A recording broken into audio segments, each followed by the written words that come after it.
जब रात होती है तो हम एक दिया जला लेते हैं और उसकी रोशनी में खुद को महफूज समझते हैं, मगर उस रोशनी के परे जो अंधेरा है वो अपने अंदर बहुत सारी कहानियां समेटे हुए है और इन्हीं कहानियों को आपको लेकर आता है रात के अंधेरे में।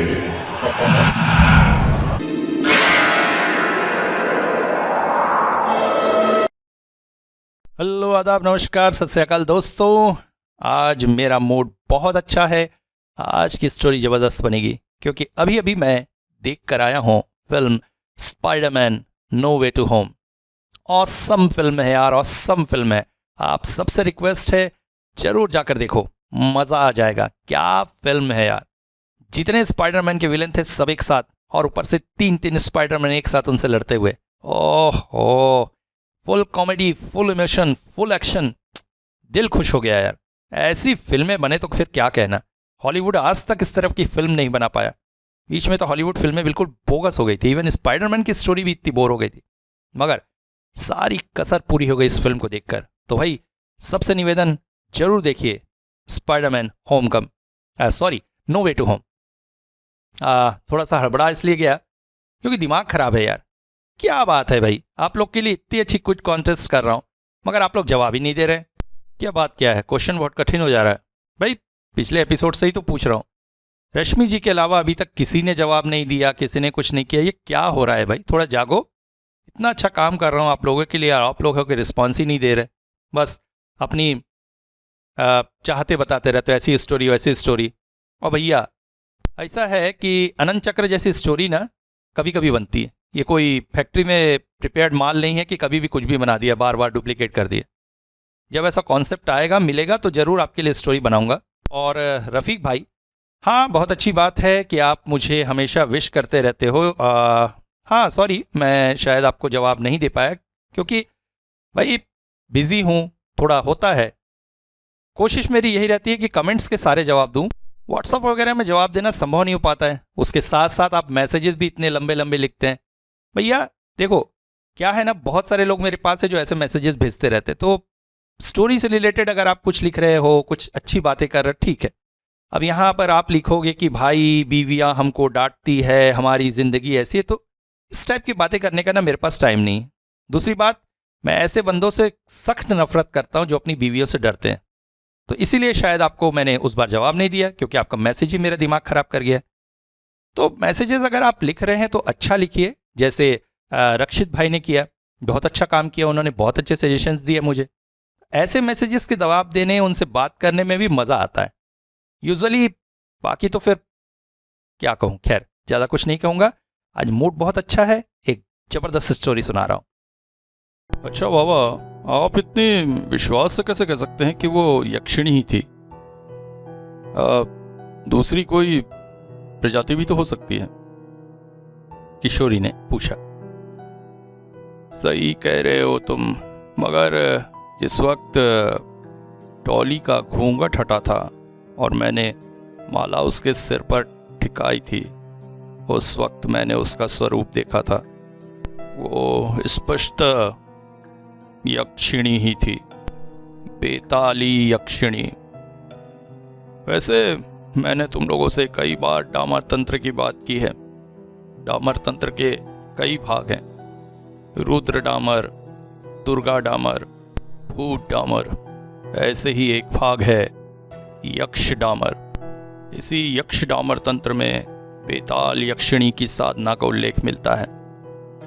बहुत हिंसक, छली और कामुक प्रजाति होती है ये।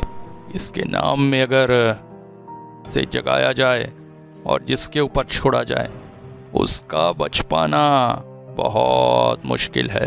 वैसे ही यक्षिणी एक बहुत ही निम्न कोटि की प्रजाति है। साधना काल में सुई के बराबर गलती होने पर भी ये साधक के प्राण ले लेती हैं। मगर अब सबसे बड़ी बात यही थी कि डॉली का इतना बड़ा सर्वनाश कोई क्यों कर रहा है और किस लिए कर रहा है। खैर, मैं चुपचाप उस आकृति के पीछे पीछे छत की तरफ चलने लगा। छत के ऊपर पहुंचकर चांद की रोशनी में मैंने जब उसका प्रतिरूप देखा तो सच कह रहा हूं तुमसे, तारानाथ तांत्रिक भी एक पल को कांप उठा था। उसके केश जैसे हवा में नाक से लहरा रहे थे। उसका शरीर ऐसे काला था जैसे सड़क पर फैली तारकोल। मैं दबे पांव उसके पीछे से होते हुए छत के कोने में जाकर छुप गया। कहने की जरूरत नहीं है, उसका पीठ मेरी तरफ था। छत का यह हिस्सा काफी अच्छा था। एक बड़ा सा जामुन का पेड़ था जिसके पत्ते इस जगह को अंधेरे में घेरे हुए थे। चांद की रोशनी यहां तक नहीं पड़ रही थी। मैं चुपचाप वहां इंतजार करने लगा। बनर्जी बाबू के घर के पास से ही एक दूसरा घर था। दोनों की छतें आपस में जुड़ी हुई सी, बस दीवारों की वजह से पार्टीशन था। अचानक मैंने देखा दूसरी वाली छत के कमरे से कोई निकलकर छत में आया और धीरे धीरे उस आकृति की तरफ बढ़ने लगा। उसके हाथ में कुछ था जो धीरे धीरे छटपटा रहा था। जैसे जैसे वो उस आकृति के पास आया, समझ में आया उसके हाथ में एक मुर्गा है। वो उस आकृति के पास आया और हंस पड़ा। ले खा। और फिर उसने वो मुर्गा उस आकृति की तरफ उछाल दिया। अगले ही पल में अत्यंत हिंसक हो उठी वो आकृति।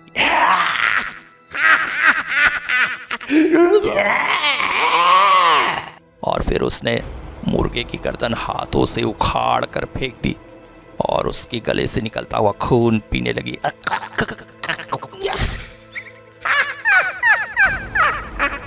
फिर मेरे देखते ही देखते मुर्गे के शरीर से सारे पंख छुड़ाकर एक गोटा मुर्गा वजह से निकल गई। फिर धीरे धीरे सीढ़ियों से नीचे जाने लगी। वो व्यक्ति अपने सीढ़ियों की तरफ मुड़ ही रहा था कि मैं तुरंत उठकर आया और आवाज लगाई, ए रुको रुको, कौन हो तुम? मेरी आवाज सुनकर वो एक पल को ठिठक गया, फिर मेरी तरफ मुड़ा। चांद की रोशनी में देखा मैं, वो कोई प्रौढ़ सा व्यक्ति था। सफेद कुर्ता पैजामा पहने मुझे देखते ही खूंखार हंसी हंसने लगा।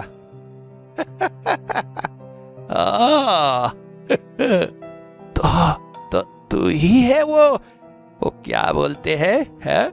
तारानाथ। तारानाथ तांत्रिक, जिसे वो बनर्जी का बच्चा अपनी बेटी को बचाने के लिए लाया है। नहीं सकेगा, तू कभी उसे बचा नहीं सकेगा। चला जा यहां से, चला जा। अपनी जान बचाना चाहता है तो चला जा। विश्वेश्वर तांत्रिक के आगे तेरे जैसे लंदी पंदी नहीं टिक सकते, समझा? वो तो बात की बात है। पहले तुम ये बताओ, उस बच्ची का इतना बड़ा सर्वनाश तुम क्यों कर रहे हो? हा? तुम ही ने ये यक्षिणी भेजी है ना? अभी मुझसे बात कर रहा है? अभी? रुक अभी तुझे बताता हूं। और इसके साथ साथ मेरे आसपास का वातावरण भारी होने लगा। एहसास होने लगा वो दुष्ट किसी निम्न शक्ति को मुझ पर आक्रमण करने के लिए भेज रहा है। मगर उस मूर्ख को इतना नहीं पता था कि उसके सामने खड़ा है तारानाथ तांत्रिक। अरे वो मेरा बाल भी बांका नहीं कर सकता। मैंने रुद्र भैरव मंत्र का जाप करना शुरू किया और फिर अदृश्य रस्सी उसकी तरफ फेंक दी। अगले ही पल वो छटपटा उठा। मूर्ख, तूने तारानाथ तांत्रिक की शक्ति को भी जाना नहीं है। चुपचाप जो मैं तुझसे पूछता हूं बताता जा, वरना वरना तू समझ चुका है मैं तेरा क्या क्या कर सकता हूं। मुझे छोड़ दो, मैं बताता हूं। फिर उसने कहना शुरू किया, मेरा असली नाम चंद्रशंकर है। मैं इसी घर में रहता हूं। इन लोगों का पड़ोसी हूं मैं। मैंने ही ये यक्षिणी इनके घर भेजी है, घर के एक एक सदस्य को मारने के लिए। मगर क्यों? वो मैं तो बताऊंगा जब तुम मुझे ये बंधन से मुक्त करोगे। देख मूर्ख, दोबारा कुछ करने की कोशिश मत करना। तो निम्न तंत्र कोटि का साधक है तो मैं उच्च तांत्रिक हूं। मैं तेरा क्या कर सकता हूं ये तो समझ गया है ना? हाँ मैं समझ गया हूं। फिर मैंने उसके बंधनों को आजाद कर दिया। वो धीरे धीरे बोलने लगा, मैं बचपन से इसी घर में पला हूं, मेरी बुआ के पास। माता पिता का बचपन में ही देहांत हो गया था। जब मैं 5 साल का था तो डॉली का जन्म हुआ। पड़ोसी होने के नाते बचपन से हम दोनों साथ साथ ही खेल कूद कर बड़े हुए। एक उम्र तक हम दोनों भाई बहन की तरह ही थे। मगर फिर डॉली 16 साल की हुई। उसका रूप यौवन मेरी नजरें बदलने लगी। अब मैं उसे अपनी पत्नी के रूप में पाने की चाहत करने लगा। वैसे बुरा भी नहीं था इसमें कुछ। हम दोनों साथ साथ ही पले थे और मैं भी एक अच्छा कपड़े का व्यवसायी था। उसके पिता का कॉम्पिटिटर कह सकते हैं मुझे। मैं उसे बहुत प्यार करने लगा था। मैं उसे अपनी पत्नी के रूप में पाना चाहता था, मगर मुझे उसमें अपनी माँ भी दिखाई देती थी। वो माँ जिसे मैंने बचपन में खो दिया था। अतः अगर वो मेरे जीवन में आती तो मेरी दो इच्छाएं पूरी हो जाती। मगर डॉली मुझे भाई की नजरों से ही देखती थी। एक दिन छत पर बातें करते हुए मैंने उसके सामने अपनी दिल की बात खोल दी। वो जैसे गुस्से से जल उठी और फिर मुझसे कभी ना मिलने की बात कह के चली गई। और सच में वो फिर मुझसे कभी नहीं मिलती थी। मगर मैं तो उसके प्रेम में चल रहा था। एक दिन चुपचाप मैं छत पार करके उनके घर की तरफ गया। दोपहर का समय था। घर के सभी लोग आराम कर रहे थे। डॉली अपने कमरे में बैठकर सिलाई कढ़ाई कर रही थी। कितनी सुंदर दिख रही थी वो इस रूप में। मुझसे रहा ना गया। मैं जाकर उसे अपने बाहों में भर लिया। सच मानिए, मेरा कोई गलत मतलब नहीं था। मैं तो सिर्फ उसको अपने सीने से लगाना चाहता था। मगर वो डर के मारे चीख पड़ी और तभी उसकी माँ आ गई। डॉली मुझसे छुड़ाकर अपनी माँ से जाकर लिपट गई और फूट फूट कर रोने लगी। उसकी माँ की आंखों में नफरत भर गई थी। उन्होंने एक जोरदार थप्पड़ मेरे गाल पे मारा और मुझसे कहा मैं यहां से चला जाऊं और दोबारा कभी उनके घर आने की हिम्मत न करूं। यही नहीं, वो डॉली के पिता को बताएगी और गांव की पंचायत बुलाकर सबको इस बारे में बताएगी। मैं डर गया। मैं क्या करता? उस वक्त मैं तो बस एक युवक ही था। ऊपर से इतना बड़ा लांछन। मैं भाग गया, गांव से भाग गया और जगह जगह घूमता रहा। काशी में घूमते हुए एक साधु बाबा मिले। उन्होंने मुझे अपना शिष्य बना लिया। मैं उन्हीं के साथ रहने लगा। मगर धीरे धीरे मुझे पता चला वो कोई साधारण मनुष्य नहीं थे। डामर तंत्र के सिद्ध साधक थे। वो शमशान में जाते अजीब अजीब सी क्रियाएं करते। एक रात मैंने शमशान के एक पेड़ के नीचे उन्हें बैठकर किसी से बातें करते देखा। मगर वहां पर कोई नहीं था। पर वो इस तरह से बातें कर रहे थे जैसे बहुत सारे लोग उनके साथ हों। मैं बेहद डर गया। और उनके पास से भाग जाना चाहता था। पापा न जाने कैसे मेरी मन की बात समझ गए, बोल पड़े, बस इतने में ही डर गया। अरे ये लोग तो हमारे सेवक हैं, तू सिद्ध नहीं है ना, इसलिए इन्हें देख नहीं सकता। हमारे आसपास ही रहते हैं, हमारी मदद करते हैं। मैं तुझे साधना सिखाऊंगा, सीखेगा? मेरे मन में प्रतिशोध की ज्वाला जाग उठी। हाँ, यही तो तरीका है, इसी से डॉली के परिवार से बदला ले सकता हूं। उसका मां का वो थप्पड़ आज भी मुझे याद था। धीरे धीरे मैं उनसे तंत्र साधना सीखने लगा। बहुत सी क्रियाएं की, बहुत सी मोहिनियों को अपने वश में किया। उनके साथ भोग क्रिया में रत रहा। क्या सुख था उनके साथ भोग करने का, क्या आनंद है। ऐसा सांसारिक भोग किसी सामान्य लड़की के साथ नहीं हो सकता। दिव्य सांसारिक भोग के वो पल मेरे जीवन में आए, मगर फिर भी पता नहीं क्यों मेरा मन बार बार डॉली की तरफ ही मुड़ जाता था। उन योगिनियों को भोगते हुए भी मुझे ऐसा लगता मैं डॉली को ही भोग रहा हूं, और मेरी तरफ और बढ़ने लगी। फिर एक दिन गुरु ने मुझे सिखाई बेताल यक्षिणी साधना। बस यहीं से मुझे मिला वो तरीका जिससे मैं इस परिवार से अपने अपमान का बदला ले सकता था। हाँ, फिर मैं लौट आया। 6 साल हो गए थे मुझे इस गांव से गए। इस दौरान मेरी बुआ भी मर गई। बेचारी की अंतिम क्रिया में भी मैं भाग न ले सका। इसीलिए छोड़ी है मैंने बेताल यक्षिणी। इस परिवार की एक सदस्य को वो मारेगी, जरूर मारेगी, और तू कुछ नहीं कर सकेगा। तेरी औकात ही नहीं है रे तू कुछ कर सके। हाँ, मैंने तुझे इतनी सारी बातें बताई, क्यों बताई है? मरने वाले की ना आखिरी इच्छा पूरी करनी चाहिए, वरना उसकी आत्मा भटकती है। तेरे मन में भी जिज्ञासा थी तो तू मर जाता तो तेरी आत्मा भटकती ना। इसीलिए तुझे सब बता दिया, मरने के बाद मुक्त हो जाएगा।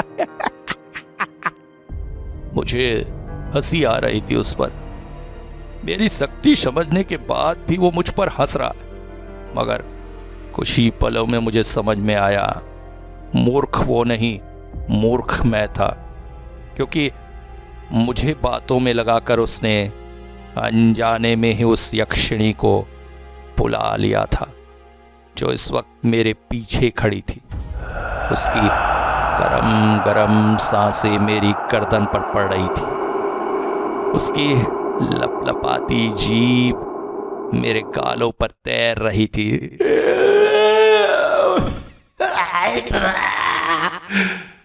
मृत्यु मेरे सामने प्रत्यक्ष आकर खड़ी हो गई थी। मैंने तभी मधुर सुंदरी देवी के मंत्रों का जाप करना शुरू कर दिया। मरूंगा तो मरूंगा, मगर मधुर सुंदरी देवी के चरणों में मरूंगा।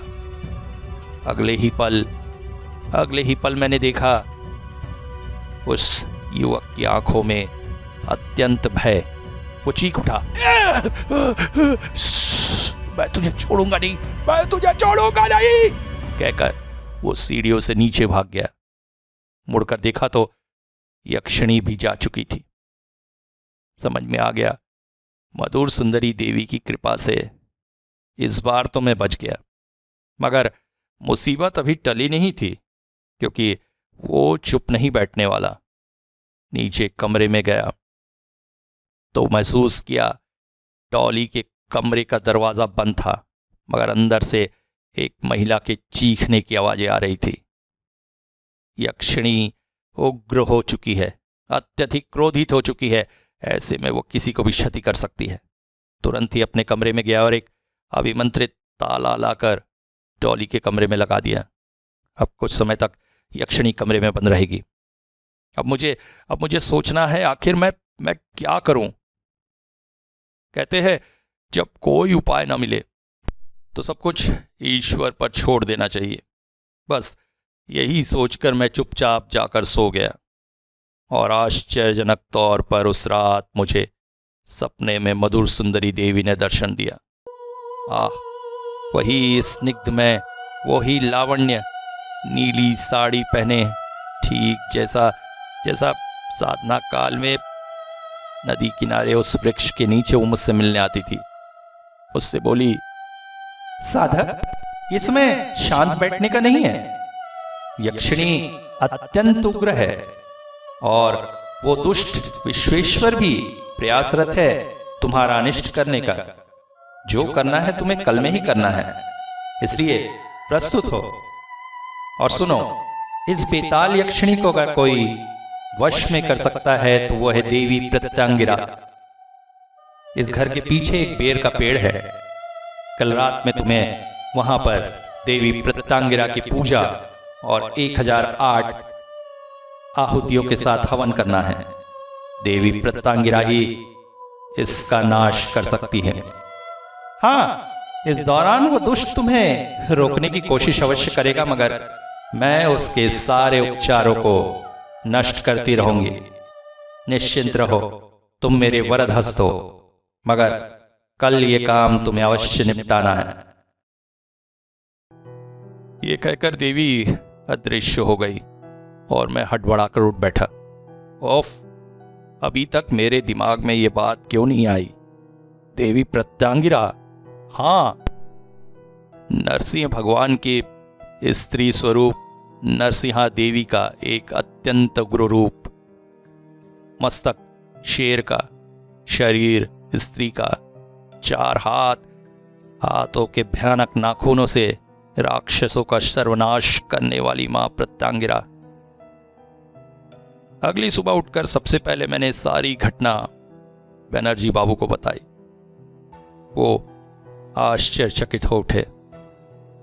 उनके आंखों से आंसू निकल आए। और क्या कहूं महाराज, मैंने कभी सोचा भी नहीं था वो मेरे परिवार का शत्रु हो सकता है। अरे, उसे तो हम लोगों ने अपने घर के बेटे की तरह पाला है।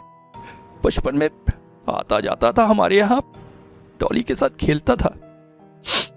डॉली ने अगर विवाह से इनकार कर दिया तो इसमें बुरा क्या है? वो तो उसे अपना भाई मानती थी। पाप तो उसके मन में था, मगर सजा पा रही है मेरी बेटी डॉली। 6 साल तक जब वो गांव में नहीं था तो हमेशा उसकी चिंता रही मुझे। कहाँ गया, क्यों गया, कुछ समझ में नहीं आया। मगर वो नराधम डरपोक डरकर भाग गया था। 6 साल बाद जब वो वापस आया तो मैं खुद उसके घर गया था उसकी खोज खबर लेने, और उसी ने मेरी डॉली को। अब जो हो चुका है वो हो चुका है, आप डरे नहीं। आज रात मैं यज्ञ करूंगा और इस यज्ञ के लिए मुझे कुछ सामग्री चाहिए। सारी सामग्री आप नहीं ला सकेंगे।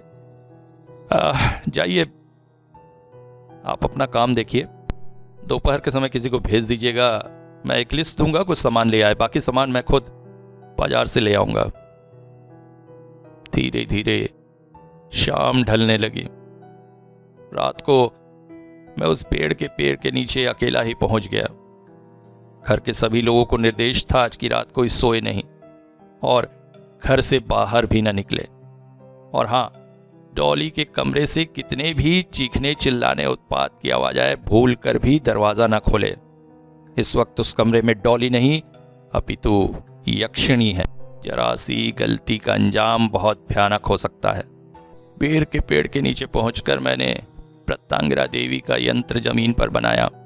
फिर एक त्रिभुजाकार यज्ञ कुंड बनाकर उसमें संविधा वगैरह सजाकर सारी चीजें जमा रहा था। ये जगह अत्यंत उपयुक्त चुनी थी मां मधुर सुंदरी देवी ने, क्योंकि यहां से बनर्जी बाबू का और विश्वेश्वर का घर दोनों दिखता था। अगले ही पल मैं चौंक उठा। विश्वेश्वर की छत पर हल्की हल्की रोशनी दिखाई दे रही थी जो टिमटिमा रही थी। स्पष्ट हुआ अग्नि जल रही है। इसका मतलब विश्वेश्वर भी कोई न कोई तरह का यज्ञ अवश्य कर रहा है मुझे बाधित करने के लिए। ओह, मगर मगर डरने वाली बात नहीं थी, क्योंकि मधुर सुंदरी देवी ने खुद कहा था कि वो उसे रोके रखेगी। अतः उसका कोई भी उपचार मेरा कुछ नहीं बिगाड़ सकता था। एक पल को मुझे हंसी आ गई उस मूर्ख निम्न कोटि के तांत्रिक पर। फिर मैंने अपना काम शुरू ही किया था कि तभी अचानक बिना किसी हवा, बिना किसी बात के बेर पेड़ का एक मोटा सा डंगाल खुद भगत टूटकर ठीक यज्ञ कुंड के ऊपर आकर गिरा। समिधा वगैरह सब कुछ इधर उधर छिटक गई। मैंने तुरंत ही सब कुछ साफ किया और दोबारा यज्ञ कुंड और संविदा वगैरह की व्यवस्था की, मगर इसके साथ साथ अपने चारों ओर सरसों से क्षेत्र बंधन भी कर दिया। अब इस तरह की दोबारा घटना नहीं हो सकती थी। निश्चिंत होकर मैंने यज्ञ शुरू किया, मगर जैसे ही मैं प्रत्यांगिरा मंत्र के जाप तक पहुंचा, हालांकि इस दौरान जो विभिन्न उपचार प्रत्याग्रि करते हैं उसमें मुझे काफी समय लग गया था।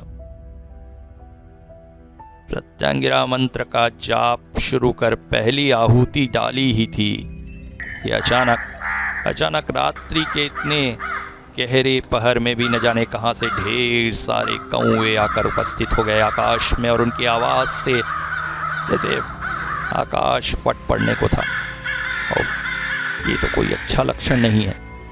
आवाज इतनी ज्यादा थी कि मुझे प्रत्यांगिरा मंत्र के जाप में ध्यान लगाने के लिए बहुत प्रयास करना पड़ रहा था।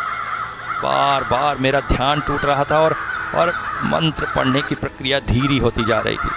मुझे 1008 आहुतियां पूर्ण करनी थी और कौओं की आवाज मेरा ध्यान ही नहीं लगने दे रहे थे।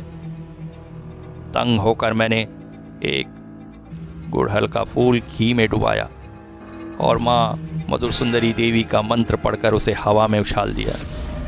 आश्चर्यजनक रूप से वो फूल लौटकर जमीन पर नहीं आया, अपितु सारे कौओं का शोर थम गया। अब कोई बाधा न थी। मैं प्रत्यांगिरा मंत्रों का जाप करते हुए आहुति देने लगा और धीरे धीरे प्रक्रिया पूर्ण करने लगा। 1008वीं आहुति होते होते परिस्थितियां फिर विकट होने लगी। मुझे ऐसा महसूस होने लगा जैसे चारों ओर से अत्यंत सड़ी बदबू आ रही, मगर यज्ञ के दौरान ऐसा होना तो कतई संभव नहीं है। सुगंधित घी और संविधा अग्नि में पड़ रही थी तो खुशबू फैलनी थी, फिर ये बदबू। यज्ञ कुंड की अग्नि भी अब धीरे धीरे अपने आप बुझने लगी। आश्चर्यचकित था मैं। ऐसा लग रहा था जैसे चारों ओर कई 100 लाशों को एक साथ अग्नि दे दिया गया है। ऐसी सड़ी बदबू आ रही थी। किसी सामान्य मनुष्य के लिए ये सब कुछ सह पाना संभव नहीं है। इसके पश्चात मैंने गुड़हल के फूल को घी में डुबोकर अंतिम उपचार के तहत जैसे ही अग्नि में डाला, बुझती अग्नि से छोटे छोटी अग्नि शिखाएं निकलने लगी। 1, 2, 10, 100, 1000 और धीरे धीरे वो अग्नि शिखाएं गोल गोल घूमती हुई एक नारी का स्वरूप लेने लगी। स्वरूप स्पष्ट नहीं था, मगर शेर की दहाड़ ने मेरे कानों को झकझोर दिया। मां प्रत्यांगिरा स्वयं उपस्थित हुई है। मैं हाथ जोड़े कांपता हुआ उनके सामने खड़ा था। अचानक एक जोरदार शेर की दहाड़ और फिर वो नारी आकृति धीरे धीरे हवा में तैरती हुई बनर्जी बाबू के मकान की तरफ बढ़ने लगी और बढ़ते बढ़ते डॉली के कमरे की खिड़की से अंदर प्रविष्ट हो गई। एक ही पल में बंद खिड़की खुल गई। कमरे से किसी स्त्री के भयानक चीखने की आवाज आने लगी। पूरा कमरा जैसे आग से दहक उठा था। आग की चिंगारियां कमरे से बाहर की तरफ आ रही थी और इसके साथ साथ एक भयंकर नारी मूर्ति भी खिड़की की किनारे से दीवार पर लटकती हुई बाहर आई। उसके बाल उसके बाल जमीन की तरफ थे। दीवार पर रेंगते रेंगते वो बार बार चीखती चली जा रही थी और फिर दीवार पर रेंगते रेंगते छत की ओर चली गई। फिर बनर्जी बाबू के छत से विश्वेश्वर के छत की तरफ चली गई और अगले ही पल विश्वेश्वर के घर से एक पुरुष के चीखने की दर्दनाक आवाज आई।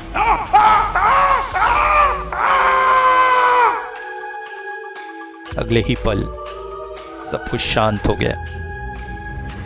मैंने मनी मन मां प्रत्यांगिरा और मां मधुसुंदरी देवी को धन्यवाद दिया। सिर पर हाथ टेककर यज्ञ समाप्ति के सारे उपचार करके मैं घर आ गया। घर में आते ही मैंने तुरंत घर की महिलाओं को कहा जाकर तुरंत ही ताला खोले और डॉली को पानी वगैरह छिड़के और पिलाए, वो बेहोश हो गई है। जब महिलाएं घर के अंदर गई तो पाया डॉली बिस्तर पर बेहोश थी। पानी छिटकने पर उसने आंखें खोली, आश्चर्य से सबकी ओर देखने लगी, पूछने लगी उसके सिर के बालों को क्या हुआ। काल टल चुका था। इसके पश्चात मैंने घर के सभी लोगों को थोड़ा सा सो लेने के लिए कहा और मैं भी सो गया। सवेरे उठा तो एक हलचल सी मची थी चारों ओर। विश्वेश्वर के घर के पास लोग इकट्ठा थे, पुलिस आई थी। मेरे लिए हालांकि चिंता करने की कोई बात नहीं थी, मगर दिखावा करते हुए मैं भी वहां गया और जब लोगों को हटाकर अंदर प्रविष्ट हुआ तो कमरे के बीचों बीच एक लाश पड़ी थी। लाश की गर्दन जैसे किसी ने मरोड़ कर उखाड़ कर खा ली थी। सिर्फ धर पड़ा था और सफेद कुर्ता खून से भीगा हुआ था। कुर्ता देखकर मुझे पहचानने में देर न लगी। ये विश्वेश्वर की ही लाश थी। जब यक्षिणी की कार्य सिद्धि नहीं हुई तो उसने अपने भेजने वाले को ही अपना निशाना बनाकर संतुष्टि प्राप्त की।